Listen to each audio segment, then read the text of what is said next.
Hi, everyone. I'm Stephen Evans, Executive Director of FotoFest, and I welcome you to another in our series of Creative Conversations. Um, this is Creative Conversations Digital because we're coming to you via Zoom or via YouTube tonight or whenever you're watching the YouTube rebroadcast. Thanks for joining us tonight. We're going to have a great talk with Daniel Handal and Karen Haas, and I'll tell you more about them in just a moment. As we begin, I'd like to thank our supporters, our funders. Our major institutional and individual supporters include the Brown Foundation, Inc., Houston Endowment, National Endowment for the Arts, the Texas Commission on the Arts, the City of Houston through the Houston Arts Alliance, the Philip and Edith Leonian Foundation, the Powell Foundation, the Wortham Foundation, the WWW Foundation, the Robert Rauschenberg Foundation, Judith and Gamble Baldwin, Wendy Watrous and Frederick Baldwin, Katie and Michael A. Casey, David and Martha Moore, Nina and Michael Zilka, the FotoFest Board of Directors, and generous donors to the FotoFest Annual Fund. The talk tonight is generated as part of our series of programs called Public Life, and that program is provided generously through the Texas Commission on the Arts. As well, program support for Public Life comes from the Brown Foundation, Inc., Houston Endowment, National Endowment for the Arts, the City of Houston through the Houston Arts Alliance, the Wortham Foundation, and also Silver Street Studios, Sawyer Yards, Papa's Restaurants, Lovett Commercial, and again, the generous donors to the FotoFest Annual Fund. So we thank all of them for giving their support to these projects. Public Life is a current outdoor public exhibition that FotoFest is doing in Houston, partially as a response to the pandemic and precautions that we all need to take to see art. And you'll see some slides and representations of Daniel's work in this project soon. And Daniel and Karen were also part of a project called 10 by 10 that was drawn from our Meeting Place portfolio review from 2018. And that exhibition was up here in Houston in 2020 during the early days of the FotoFest Biennial before we had to shut things down because of the COVID-19 pandemic. A great show, wonderful objects, and we wanted to have them up again sooner rather than later, and thus Daniel was curated into the Public Life Home and the People Who Live There project by FotoFest Associate Curator Max Fields, who also organized this talk tonight. So I thank Max, and I also thank Brandon Taw Harris, our Manager of Engagement and Communications, for his support of the program tonight. I'll introduce Daniel and Karen now. Daniel Handal is a Honduran-born artist who lives and works in New York. He received his Bachelor of Science degree in Applied Sciences from Rutgers University and studied photography at ICP, the International Center for Photography, or of Photography, excuse me. And his work centers on portraiture and explores issues of gender, sexuality, identity, and community. His work has been exhibited nationally and internationally at Clamp Art in New York City, the New Mexico Museum of Art in Santa Fe, Deborah Colton Gallery here in Houston, the Powerhouse Arena in New York City, the Australian Centre for Photography in Sydney, and MK2 London. Handal's work has been written about in the Huffington Post, Slate, and Hyperallergic, among others. He has participated in residencies at the Malay Colony for the Arts in Austerlitz, New York, the Constance Saltonstall Foundation for the Arts in Ithaca, New York, and the Center for Photography at Woodstock, New York. Handal currently serves on the board of directors of the Baxter Street Camera Club of New York and is represented by Clamp Art in New York City.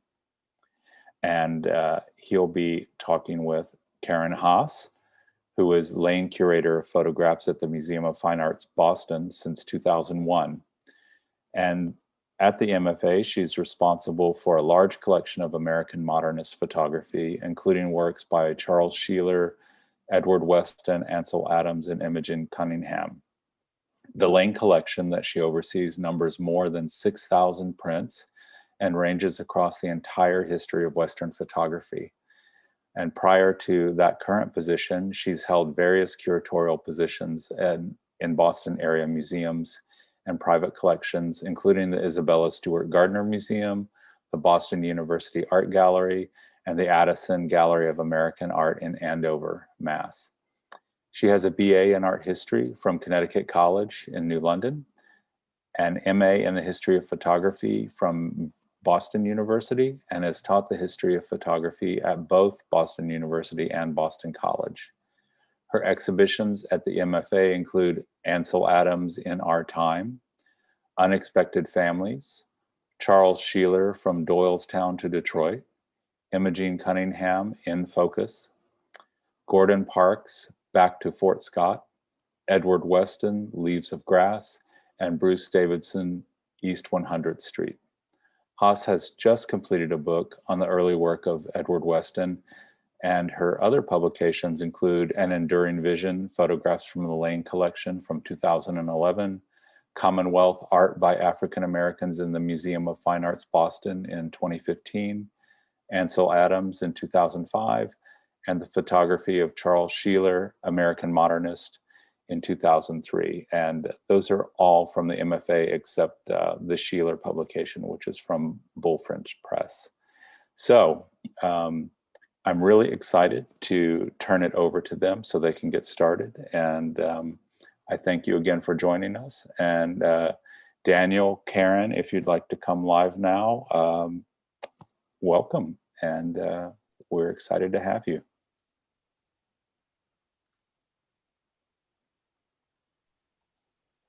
It's great to be here. Oops. Hi, Stephen. Thanks for that introduction. I can't see you guys yet. Yeah. That's not a good start. There you There go. we are. There's Karen. Oh, there you are, yeah. Hi. Thank you, Stephen, for that introduction. It's really, really nice to be My here. pleasure. So Daniel, it's great to be here with you. And I'm laughing a little bit because I'm remembering how incredibly sort of crazy and stressful our first meeting was, in that, as I recall, it was March 2018. I was supposed to be at FotoFest. You were one of the artists I was supposed to be meeting with, and got stuck in a snowstorm that held me up for a good long time in Boston. And there was really some question as to whether we were going to meet at all. And so very happy that we finally did. And the minute I saw your work, I knew it was work that I wanted to write about, think about. And so this is a really nice opportunity to kind of continue the conversation that I feel we started then. So Yeah, I thank you so much for allowing me to continue this conversation and also share like this conversation with other people, because I have to tell you, like, I was so excited to show you the project, and for many reasons. One, because the original idea came from an exhibition I saw at the Museum of Fine Art in Boston, and it was sort of exciting for me because I thought to myself, wow, this is like I gone in full circle, because like I went, saw this exhibition, it gave me this idea, I thought about it, I worked on it. Now I'm showing this project and I have this opportunity to share it with you and hopefully with other people. And I had already set dates to show the work in New York. So for me, it was just a joy to be able to like talk to you about it. And unfortunately, we were a little bit pressed for time, but I'm so glad we have an opportunity to continue. Me too. So maybe we should start the images, and I'll just say that I think we're starting with the images of your work in Houston now. And so I think it would maybe be interesting. I'd love to hear, we'll get into more depth about the series, the Pajaritos series. But just looking at this image, I'm just struck. It really must have been exciting to see the work at such a large scale in such a public setting.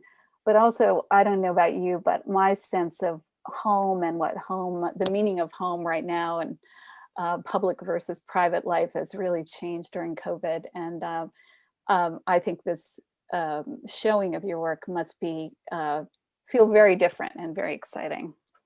Yeah, no, like I really is like when I tell you that I was so excited, I maybe want to elaborate on that a little bit, because it wasn't just me, the inspiration in the museum, but also like I have family in Houston. And then also the project is about something that is very close to my heart. It's very, very personal. And it's also something that like, that celebrates beauty and happiness.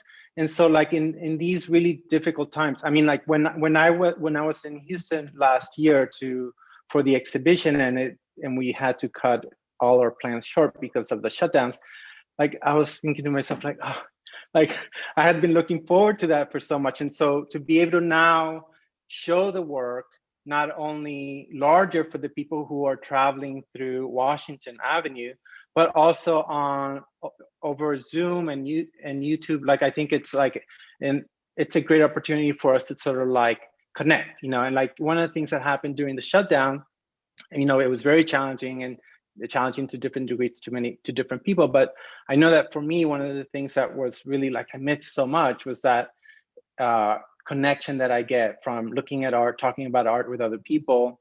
And I remember like going to a lot of like art podcasts where people were talking about artists, what people were doing. And it was something that made me feel so much closer and better about not being so alienated, I can imagine. And I think the theme of home maybe is a good segue to maybe talk a little bit about your beginnings, having grown up in Honduras. It's already been mentioned that you're looking at all sorts of issues in your work: gender identity, community, sexuality.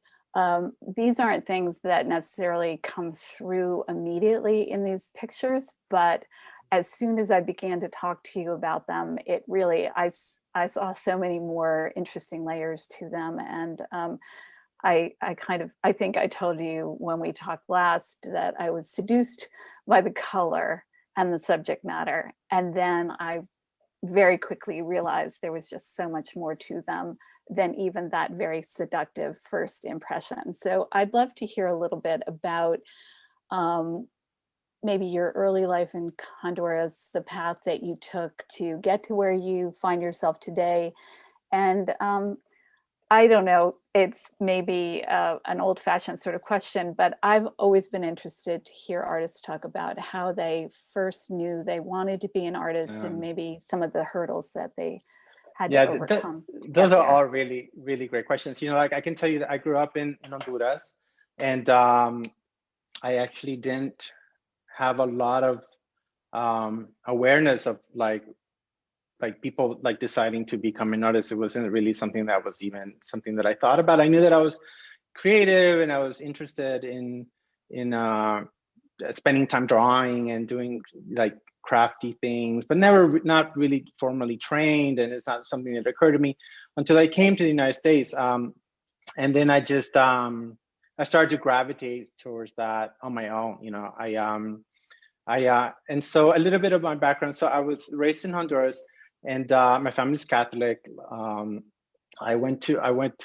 needed to learn to speak English, and so I went to a Baptist school actually. So I had a very religious upbringing, and being gay, and knowing this at a very early age, like I think like a lot of us have our own like a challenge in like coming to terms with these things, and sort of like accepting that part of ourselves, and then getting to a point where we're actually not just accepting them but celebrating them. And it's been a long process. And so my project is, and maybe we can go to the next slide, and I can tell you a little bit about the inspiration. And so one of the things I wanted to point out is that sometimes when I talk about this, sometimes it's hard to kind of like see the connection, but I'm gonna get to it in a little bit. So when I saw this painting at the Museum of Fine Art, I remember like the exact moment I had such a reaction to it, because I recognized that feeling of what's happening here. This is the Temptation of Saint Anthony, and it's by Veronese. And what's happening here is that Saint Anthony is being clubbed by a very muscular, very handsome devil, and demon, actually, sorry. And the devil is actually disguised as a woman. And the woman, who's the devil, her hands are in the shape of bird claws. So she's kind of like tempting him, seducing him. And I remember that feeling of like this strong grip that I had over like to say, like knowing that I was gay and kind of feeling like I needed to reject those things, and I couldn't escape them. And I tried and I couldn't, and I tried and I couldn't. And the thing is that the thing that is very disorienting for gay people or non-binary or anyone who identifies as not heterosexual is that like in that struggle we kind of lose ourselves, you know. So like the thing is that the way you like reach happiness is by like listening to the inner self that tells you this is the path you need to take.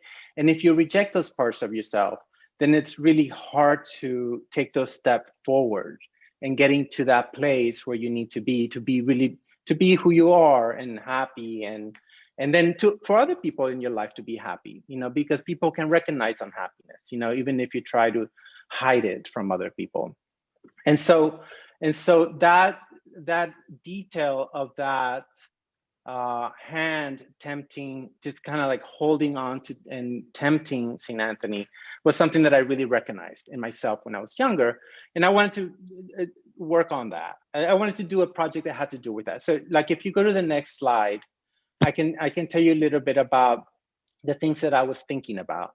So, so for example, like here, on the left, I have that kind of detail from the painting, right? And in the middle, I have an assortment of things that I sort of like identify with queer culture, or like desire, or really colorful things, or things that are sort of feminine. And so like I kind of like bunched all those ideas, and I thought to myself, how do I like remove all that noise and all that kind of stuff and kind of present it in a very simplified way?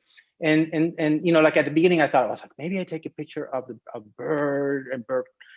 bird claws, and it was just like, then I realized that it needed to be very pretty and delicate, and I'm going to use the word feminine too.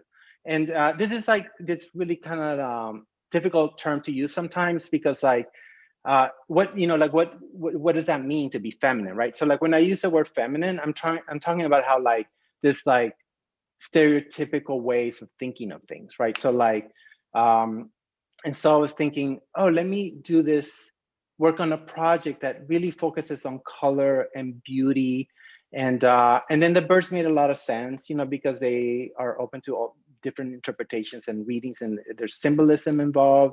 And so, for example, like you can see my it's hard to see, but like that first images of the Holy Spirit, you know. And so like this is like angelic thing, and sorry, you were going to say something? I was going to say and the birds as symbols are a really important piece for you, right? That they are, it's not only the term, the word for bird or little birds in Spanish, but also that these things are allegories or symbols for freedom, for liberation, all of that as well, right? Yeah, no, so you know what's so interesting is that like I don't know how other artists work on their projects, but I you know, I'll have an idea, and then I then start working on it and building on it, and then I tweak it a little bit. I took it there, took it here, took it there, and we can talk a little bit about that towards the end, because we'll show like different projects. But like I start to, as I work on the project and I spend time with it, I start to understand why I was gravitated towards that idea. And so then I start shaping it, shaping and shaping. And so for example, like I have to tell you, like I knew that I was working with birds, so it made sense to use that title.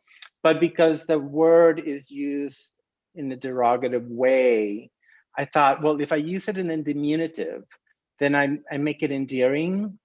And so it's a way for me to turn something that's used to put people down and sort of say, you know, like, this is beautiful, this is great, and diversity and all different forms of expression are really what makes the world a beautiful place. And so that it becomes sort of a term of endearment rather than a derogatory or pejorative, right? Yeah. And so then it was important for me because and then the thing about the work is that and then it became sort of like codified a little bit because so for example, you can see like the Peter Pan, which, you know, there's like there's this thing about flying and living in like an imaginary world, and like, and then homoerotic art and like theater and fashion and camp, and then what happens, and I think this is important to speak about, is that like even though I grew up in Honduras and I had a whole different upbringing, and then I can speak to someone in the United States or speak to someone in Europe or like other people from different cultures, and we can talk about our experiences being gay, and there's so many similarities in how we felt growing up, you know, and how we identify with certain things, you know, like I remember, I'll tell you a little story. So like when I don't know how old I was. I think I was like 7, 8. I don't know. I was really young, but I was taking piano lessons, and so was my sister. And I remember I told my mom, I was like, Mom, I think that when my sister gets on stage, she needs to wear a beautiful dress with all these little shimmering diamonds. And you know, like the thing that like for a 6 or 7-year-old boy to kind of like identify with that kind of like prettiness that has to do with glitter, you know, like I can't quite describe like why is that, but I can tell you that like a lot of my friends have that, you know. And so like, so the pictures are, it's somewhat codified, you know, because they are sort of like these birds and pretty and well posed, and the go ahead. Right, talk about that, how because they form, when I saw them, what I was struck by was that they create a sort of typology, right? That you're seeing them in a grid often. In Houston, of course, they're in a row because they're so large, but often you display them in a grid, not unlike this. And I'm sort of struck looking at what you've shown us here.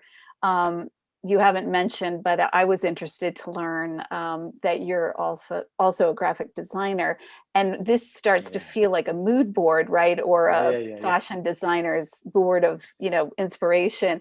I think it'd be interesting for people to get a sense of how rigorous you are about the series, as that they are very much a typology.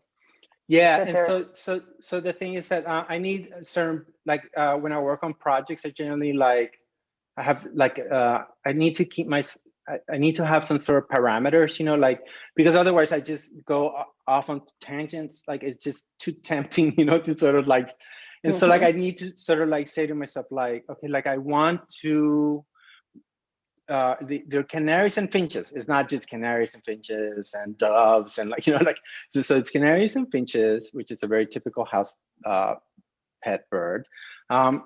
But also like it's a songbird. And so like, and then I thought to myself, okay, great. And then I think about my color palette, and I'll talk to you a little bit about my color palette later.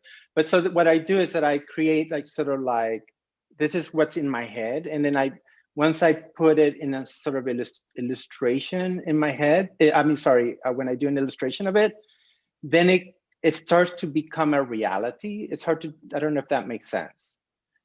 Because sometimes ideas, they seem so impossible, right? So like you think of a project and you think, how do I even do this? And then like, if you start doing one thing and then that thing leads to another, then you get to that finish line. And so it's like a roadmap a little bit for me. And so in here, the things that I was thinking a lot about was you know, like language and slang, and so color was important, and fairy tales, and that. So those are sort of the ideas that I was thinking that I thought was queer. And then there you have this really beautiful like pink picture, right? And then I have an assortment of pastel colors with it, and so like it becomes part of queer culture. And that was sort of the objective, to sort of say, okay, this is what it feels like for me, and this is how I'm communicating how I'm part of this community, and this is how I'm talking about my experience. And so Right. they needed to be pretty. That was super important. There's aspects of it that's also decorative, and I feel like there's something about it that feels like there's a sort of pressure to like want to make serious work, and I feel like that pressure, right? Like if I need to make things that are serious and to be taken seriously, and the pictures are not that, right? There's a little bit of humor in it, and there's a little bit of like prettiness, and then that's how I pull the viewer in. And then my hope is that people want to know more. Like for example, then And the bird, and so like we can talk about it a little bit more. If we go to the next slide. yeah, I was going to say, I'd love for people to see not only is the color of the background, but the color is matched in the frames as well. So it has this beautiful presentation. They're all the same size, am I right? So each bird is life size on the same post. And these are live birds. I mean, that's important, I think, to make It's that. very important, because when I was thinking about, well, should I use taxidermy or should I go into the wild? Should I make it like documentary? How do I do this? And I really, like, I have to tell you, like, I do, there are like not, I'm going to say 100, but I'm exaggerating. But like, there's many different attempts to do this, And so like, what's important for me to sort of like show on this slide is that you can see on the left the turmoil, and on the right the kind of like peacefulness. But it's not just the peaceful, but it's also defiant. You can tell with the bird that is, and it's interesting because I've heard from the reading that people have sometimes of the work that they feel like the bird is enclosed. And I think it's interesting because there is no edge, really. The frame is the same color of the background. So you don't know where that background ends. And so like the bird could fly away, but it's decided to stay there. And so like that was how I felt at the time, where I was really happy, I am happy, but it took a long time to get there. And so the color is very important. And that's why the frame is that color, and the background is a large part of the work. And then the bird is actually the size of the actual bird in real life. And what happens with that is that when you look at a bird, like an canary or a finch, they don't stay still. And it's so hard to really see them, because they're just like clang, clang, clang, clang, clang, clang, clang, clang. And so like, and so you're able to sort of see it in a way that you don't normally see it, but then you see it at the size that it is in real life, and it gives the impression that time stops. And it's a really neat effect. And there's things I do with it. And and you mentioned that I'm a graphic designer. I think it's really, I want to mention something about that. So like, I use a lot of skills that I learned as a graphic designer to sort of like make the picture, and I'll show you a little bit more later, but there's like a little bit of Photoshop involved, and the perch is actually like, it's a composite. So I put the front of the perch, the circle, that's like composited on the file, and then the shadow is there, but I accentuate a little bit. And so then what happens is that when you look at it from afar, it looks like there's an actual bird there. Or when you look at a picture of a picture, you kind of don't know what it is. And so was interesting to me. The other thing I found really interesting was you were explaining to me that the finches and the canaries, there's just such variety of the birds that they come in all different colors. And that was of interest to you because there was this kind of, it wasn't a binary, right? It wasn't pink or blue. It wasn't a simple, that there was it was exciting to you that there was such variety in the genus of the birds. Yeah, no, for sure. So like, if we go to the next slide, I can start to show examples of like how the different colors work with the frame. And so I start to also, you can sort of see like, and I'll show you a little bit of my setup because I think it's interesting to talk about those things too, but like, so you can see how the yellow and that blue really works so well together because, for example, like you have ideas of like a blue sky and the sun, so there's these sort of like things that we respond to because of the way the colors are, and then in this case, we were talking a little bit about how like I did not use taxidermy. So like they're live birds, and so one of the important reasons that the project has so much to do about beauty is that I remember what it was like when I was in the closet, and I had to tell you, like, I didn't understand why it was so hard for me to connect with people, and how hard it was for me to like, just everything seemed like it was so heavy, and I think that when I came out in that whole process of learning about my culture, like my community, and how and the kind of love that I have, my expressions of love and other things, that like made the world a beautiful place, that wasn't when I couldn't come to terms with those things. And so like for me to get to a point in my life where I can sort of speak to those things and say, these are things that need to be celebrated and they're beautiful, and here's what it is. And so that's at the core what the project is about. And so like, sorry, you go ahead.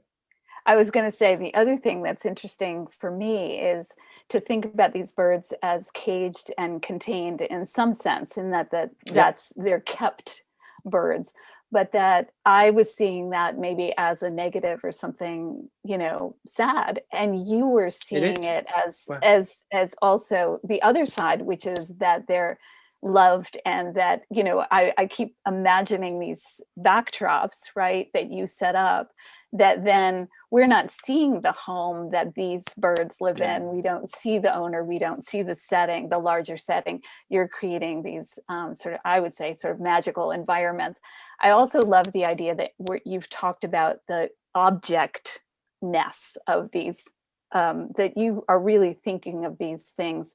They always are framed. They very much have a depth to them, not just in the way they're photographed, but because of the frame and because of the color.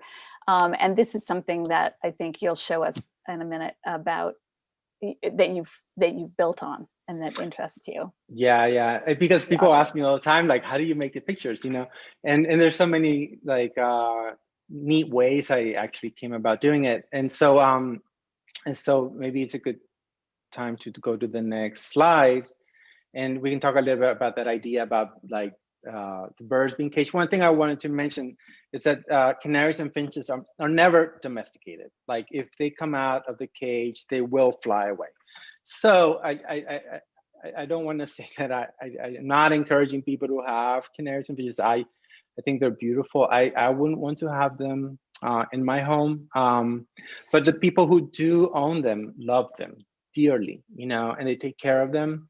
But so this is also added, which I didn't think about from the beginning, but it added an extra layer to the project, because like the birds start to represent two opposite things. They symbolize freedom, and they also symbolize lack of freedom. And you can show the next slide speaks to that. So then it becomes like this really interesting idea, right? Because I'm not talking about one thing or the other. I'm talking about both, And so then the work is open to interpretation, and then that's what causes opens things up for dialogue, And so like that's how we're here talking about this, Yes. Yep.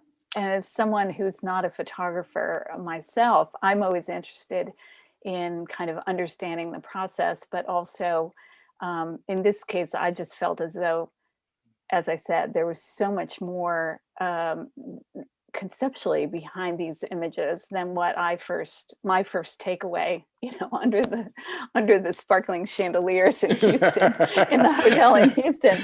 I was just dazzled by these objects, but now sort of really come to be fascinated by this. And we curators, museum curators, often joke that we get very excited when anyone references another work of art. If we know that someone is going to museums and looking at other artworks, that just adds a whole nother layer of interest for us to kind of delve into that. So that was exciting learning that about your work. And I think we'll probably see another example of that too. Thank you. So if we go to the next slide, another symbolism behind birds, it's like love and marriage. You'll see it, people see it in paintings.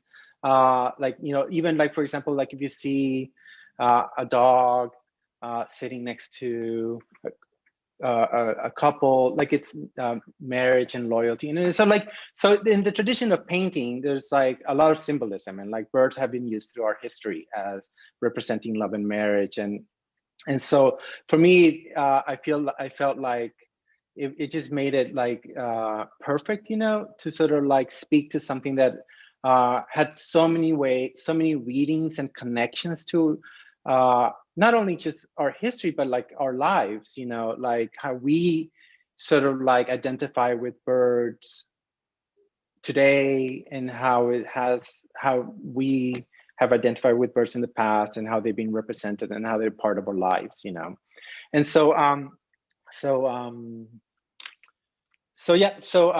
if we can go to the next slide, we can talk a little bit about color. Yeah, that was what, when I heard that you were a graphic designer, it made so much sense, because I am someone who is challenged. I can't choose paint for the walls in my apartment. I'm just challenged by color, and I just find it fascinating how you manage to always seem to find the right one in every case. Well, like it's a little bit of it's instinct, but a lot of it is also just things. There's color theory, and things work because of like how we respond to combinations, and this whole like studies that like explain these things. And then there's our own personal sort of like taste, Right. But like it's something that I wanted to sort of talk about, that I find so interesting. Like the pinks are, to me, from the project, one of my favorite ones. And I often hear from my female friends, like they're just like, the pink, they're not my favorites, really. I'm sorry. And like, and I think it's really interesting. It's, to me, it's a little bit kind of like, how can they not be, right? But like, I think that like when you're raised to like sort of like wear pink things, you're supposed to identify with this pink color, like you just maybe start to resent it, but it's so symbolic to queer culture. I mean, the pink triangle it's a really good example. But one of the things that I wanted to sort of talk about the color pink is that even though we associate it today as feminine color, it wasn't always the case. It was actually pink was associated with masculinity, and blue was associated with femininity. And the reason for that was because soldiers wear red uniforms that fade over time and become pink. So soldiers, so the pink color pink, boys used to be dressed up in pink. And the Virgin Mary is always portrayed with blue. And so young girls were always dressed up in blue. And so somewhere along the line that got reversed, so like now we identify pink with feminine and blue with masculine, but just like gender and sexuality, a lot of it is, fluid, influenced flexible. by culture. Yeah, like it's so much like kind of like I mean, what does it mean to be feminine, you know? And then also there's like the other idea of like it feminine not being good, you know, like equating with it, like being something that you're like, when you're a gay person and you're effeminate, it's like sort of like frowned upon, like, which is misogyny, you know, not just homophobia. And so like, and so I think that the project wanted to celebrate, challenge all those things and celebrate things that were feminine, or how we think of them. We should probably look at your setup, and I know we want to leave time for people's questions. Oh, yeah. Yeah.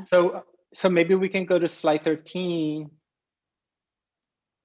There, just go back 1 second Okay. to the 12. Yeah, so that's sort of what, you know, that's sort of where I kind of come in. That's the way I sort of think of your work and have always sort of visualize it, and it's good for people to see. Oh yeah, so I'm glad we stopped here. So like one of the things that I wanted the work to be, actually I had curators in mind, but like curators and collectors, you know, like I would think to myself, like, you know, like I always I tell Brian Clamp, you know, who's the gallerist that I work with, I tell him, I say, you know, like I always tell people like that one looks great on your wall, but two looks so much better, you know, because like, you know, because one, I want to sell work, you know, but like really like when you start to play with color, then the project starts to really kind of like, you start to understand why the color is so important, you know, and there's so many different ways to do it. You can do different combinations. And then that builds upon the color even more to make it more pleasing to the eye. Lifetime sort of like goal to sort of like study these things and the things I'm interested in.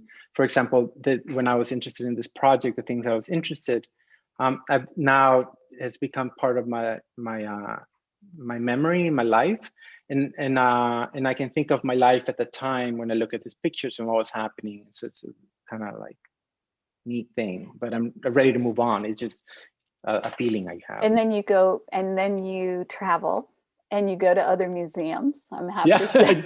I do. And you get inspired by other things, and that's great too. I do. You know, yes, I do. And I think a lot of artists do that. And but maybe I'm very interested in this dialogue that happens through different eras between artists, you know. And I think that's a little bit. In your case, and we can look at maybe the Chronic, one of those images maybe. In some cases you can see it very directly. In other cases, like the Veronese, I remember going into a slight panic when I was, you know, wanting to write about that connection, because I was not sure I was seeing all you were seeing in it, and it was really it was challenging, but it was exciting, and I was glad that there was the connection to the MFA. And I think it's because it's the reverse. It's the other side of that coin, you know. So like I do have to talk about it to sort of explain a little bit, but that's okay, I think, because you know, it's definitely okay. Yeah, it's okay, because then I'm not a journalist. I'm not documenting. Right. You know, like I need to leave room. It's not literal. Yeah. And so if we go to, I mean, there's other things we can talk about slide 16 before we open up for questions if you wanna, or maybe we can leave slide 16 and talk about and get questions from other attendees. Do you think that makes sense? That makes sense to me. Well, I have a question, which is, and it relates to that last slide that you just had up. I was wondering if you felt like you used metaphor and art historical references as a strategy throughout your work. Yes, for sure. I'm really responding to something that I see in culture. So for example, like on my new project, there are some references to like Warhol, you know, but like but I am like responding to a more like popular culture, contemporary sort of things, you know. And so like I was telling Karen this over email, like that like one of the things that I find so exciting is that when I go to like a museum, I love doing the audio guides, and then like I can enjoy the exhibitions. And I think to myself, when the curator's speaking about like what was happening in the world at the time, and so then I think it's exciting to sort of like imagine an artist making work and why they were making that work. And so for me, because I grew up in Latin America and I'm Catholic, I have these like really strong ties to religious art, you know, like, and so when I respond to the Veronese, is although it's art historic, it also is culturally something that it's a language that I grew up in and respond to, you know. So like if were raised in a Catholic household or even other religious households, like this idea of that religious painting will have meaning for you. And so for me, it's not just art historic, but like connecting it with symbols and language and cultural things that are happening that I see, that I experience, and then I try to kind of like make work that kind of encapsulates all those things. And then my companion question is actually for Karen, and considering all this that goes into Daniel's work and into this particular series that you've probably given the most thought about, where do you see it in relationship to your day job and modernist photography and the continuation of photography into the present? That's And a good question. I know that's tough. Sorry. No, it's a great question. I mean, I think, you know, what I started to say about being completely seduced by the look of the objects, of course, that's a lot of what, you know, the modernist, you know, the formal qualities, the composition.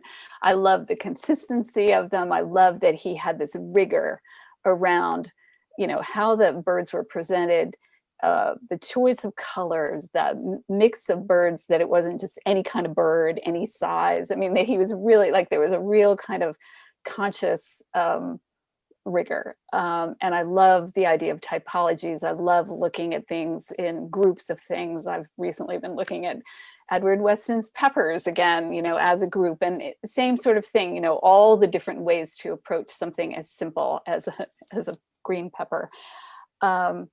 And so I would say that was what drew me in. But what I love about it is that you can enjoy them on that very, you know, what feels like maybe a superficial level. You know, you can sort of just be drawn to them. But then I was so interested to think about, you know, here was this kid coming from Honduras, you know, first of all, deciding to become an artist, which I'm sure was not, you know, it wasn't as though that was like necessarily in your, you know, in your DNA to begin with, or, you know, it was something that it was not on my radar. But then you can't not do those things. Like, you know, sometimes you can only be who you're meant to be. Right. And that, again, as a curator rather than a maker, you know, that I marvel at that creative, you know, that impulse, that but then the message, which seems so important to me, which is that, you know, the world is you know, full of all this variety, and that we can't compartmentalize people into these binaries, or you know, define people narrowly or contain them. You know, we need to, so that I just felt as though the combination of the presentation and then the conceptual underpinnings just felt like a great combination of things. And you know, works of art too that I think we all would just be so happy to live with, because they're really gorgeous. I think of all these references that you pull in, Daniel, and it reminds me of how we talk about Easter eggs in media, you know, like, and then and I don't think it was on your image board, but one of the like very slight nods and Easter eggs I see is also a nod to one of my favorite conceptual photographers, who is Sarah Charlesworth. Oh yeah. And I see that from the way you've handled the background and the framing, and I just think that's like, I think that's a hint at the complexity of thought that comes behind these images. Yeah, no, He for and sure. I had a great conversation about Blinky Palermo, who's another artist too. Well, yeah, and I lived with those paintings for 10 years, Daniel. wow. I worked at Dia. So Ah, I loved seeing that too. And Are, yes, and the are you a fan of combination. minimalism in conceptual art? I am. And I worked at Dia I for love it. 20 years before I Oh, came to wow. Texas, and wow. um, then eventually came to FotoFest. So yeah, Blinky Wow. Palermo is a great artist, and the way he deals with palette. And but I also both- think that your work has an affinity with that of Emi Knoebel as well, who is Well, there were about color and friends, form also. Yeah. and he made those. His work was all black and white, and then made that project for Blinky, dedicated to Blinky when he decided to do work on color. And so, like, I did look a lot at both artists' work. Blinky predominantly, but like, like the scale and the smallness, but like how the wall power, like when you look at them and all together, and that idea of like, so that was a big influence. Both artists. We had a comment from YouTube, not so much a question, but maybe I can kind of turn it into one. Karen Lewis says, I think that's how her name is, says, or their name. I so enjoy how you talk about the role of curiosity as getting you both into and out of your projects. Beautifully expressed. And is that also one of the methods that you use to approach all of your projects? That idea of exploring your own curiosity? Yeah, I mean, that's where the beginnings. That's how it's it's first, it's like a little spark. And I mean, if I show you all my ideas, like, I don't know where to go. I have so many. Like, there's not something that so what I do is that you just gravitate towards certain things, and it's a combination of things. One is curiosity, and one is ability to do something. So like, the bird project was like, for example, I was thinking to myself, like, well, how do I do this? Like, how do I, and then, I come up with that idea, and then you like explore it. And then it feels like it's a worthwhile endeavor, because you can see you're satisfied and you continue learning. And then I start, in hindsight, for a long time, actually, like, I thought I didn't fully understand, was the bird like prepared to fly, or was the bird staying still? Like, and so it made me really look inside myself, to sort of think of like, what is it really that's really stemming this curiosity and this feel for like exploring this. And then I understand myself better. So like, my curiosity is part of a learning process to be a better artist, but also just be a better human being, and just like share these ideas with the world, with my friends, with my family, like, so it becomes a way of communicating. So it's not just learning, but also then speaking and having the dialogue with the rest of the world. Does that answer the question? Beautifully. Beautifully. Thank you. And I actually, if you're ready, I think that's a wonderful note to end on, because it's just so beautifully expressed, and all about why we do what we do. Yeah, from all these chairs around this virtual table tonight. Yeah, and I would love to thank FotoFest, because this makes me really quite, emotional, thinking about, the people that we meet in this place under those sparkling chandeliers. It's really nice that we don't just pass like ships, and we get to reconnect, and that's all thanks to FotoFest. So we feel grateful for that too. For sure. And it's something that happens in photo world that doesn't happen outside. Like in the art world, is a little different. True. It's a good very community. true. Well, very generous in the part of like FotoFest, but also like all the different curators that go there and spend their time sharing their opinion and helping people kind of guide them. Like, it's just such an incredible. I have such good close friends from FotoFest. It builds community, and it's it's lesser known by the public, well known by the artists and curators and publishers and gallerists. And it's a really, really important part of our mission. And I'm so happy that this talk and 10 by 10 and public life all came out of that. So Yeah. thank you you so both for much. participating in that. Thank you, Daniel. Thank you so much. Yeah, Thank you all both. for being part of this. Thank you. Right. Have a great night. Thank you everyone for joining us. Thank you, Karen Haas. Thank you, Daniel Handal. Thank you, Max Fields and Brandon Tajeras. And thanks to the audience. And if you love this talk, tell your friends about it. It lives on the FotoFest YouTube page. So until next time, have a great night. Thank you. Have a good night. Bye-bye.